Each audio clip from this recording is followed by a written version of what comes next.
All right, so it appears that Joe Biden has had yet another gaffe. This is roughly gaffe number 5,270.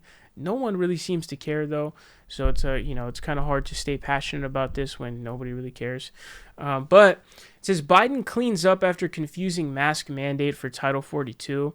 So it looks like Title 42 allows border officials to turn away migrants at the border due to the coronavirus. And so he actually ends up mixing up Title 42 for the mask mandate. Now, Joe Biden mixing stuff up, that's just a Tuesday, whether he's handshaking the air or whether he's calling Theresa May Margaret Thatcher, or, he says that he was the vice president during the Parkland shooting, or, he's a Biden, Obama, Democrat. Like, it's just like, come on, dog. This is a Tuesday. So, there is one thing about this that isn't a Tuesday, though. It says President Biden issued a rare statement clarifying what he meant to say earlier on Thursday, Donnerstag, after he gave an answer to a reporter's question that confused two issues his administration is juggling that both relate to the coronavirus. Biden had conflated the Title 42 order his administration is lifting that allows officials to turn away migrants at the border due to the coronavirus, with the judicial ruling striking down the travel mask mandate his administration is appealing. So I'm sure you guys heard a judge, I think in Florida, I believe it was, had actually had actually struck it down. And so now that's going to be appealed, and we're going to see how it goes to a higher court. Says a reporter had asked Biden whether he's considering delaying the lifting of Title 42.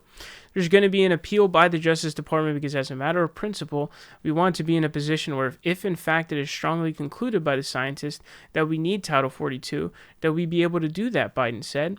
But there's been no decision on extending Title 42. In a written statement distributed by the White House less than 2 hours after those public remarks, Biden clarified that, quote, there is no Department of Justice action on Title 42, and said that he was referring to the mask mandate for travel in response to the reporter's question. Quote, I want to clarify that in comments at the conclusion of my remarks this morning, I was referring to the CDC's mask mandate, and there is no Department of Justice action on Title 42, Biden said in the statement. Says the White House has at times walked back comments Biden has made in public, most recently clarifying that he was not voicing support for regime change in Russia, after he said during a speech in Warsaw that Russian President Vladimir Putin cannot remain in power.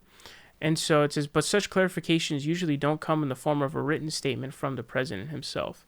So he mixed up Title 42 and the mask mandate. Like I said, doing these kinds of gaffes where you just mix stuff up, say stupid shit. It's a Tuesday, but what's not a Tuesday is the fact that he wrote out a statement to clarify that. So I'm definitely curious as to why he decided to make that decision. Maybe he thought that this was like an important policy position thing that he wanted people to know about. Maybe that's what it is. I'm not 100% sure.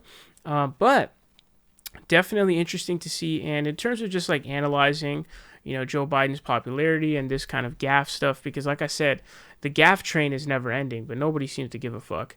But this example right here of him saying that we cannot allow Vladimir Putin to stay in power, that was not something he was supposed to say. And so he'll go off the cuff and he'll say stuff that he's not supposed to say, according to him and his advisors. But when he goes off the cuff, he loses control. He says crazy stuff. And that is an example of that. But what's actually really interesting in terms of analyzing Joe Biden as like a politician in this, form, is that actually these gaffes oftentimes will end up being endearing to people. I think part of it maybe is like it's more, I guess, relatable to the people where it's not as like polished kind of thing, similar to Trump, but he's a Democratic candidate.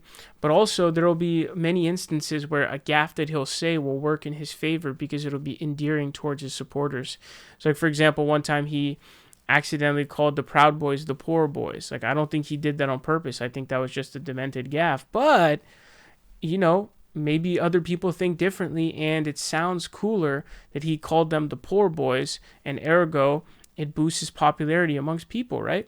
So I believe that this example of the Vladimir Putin situation, I think that, him saying that he cannot remain in power, I think that's something that gives him popularity amongst a certain group of people, a certain group of people, and it actually ends up being a positive for him. So it's pretty interesting to see.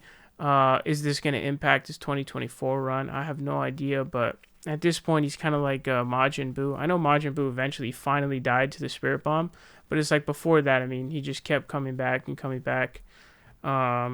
that's just what Biden was in 2020. So whether or not that's going to hold up for 2024, ich weiß nicht. But, I don't know.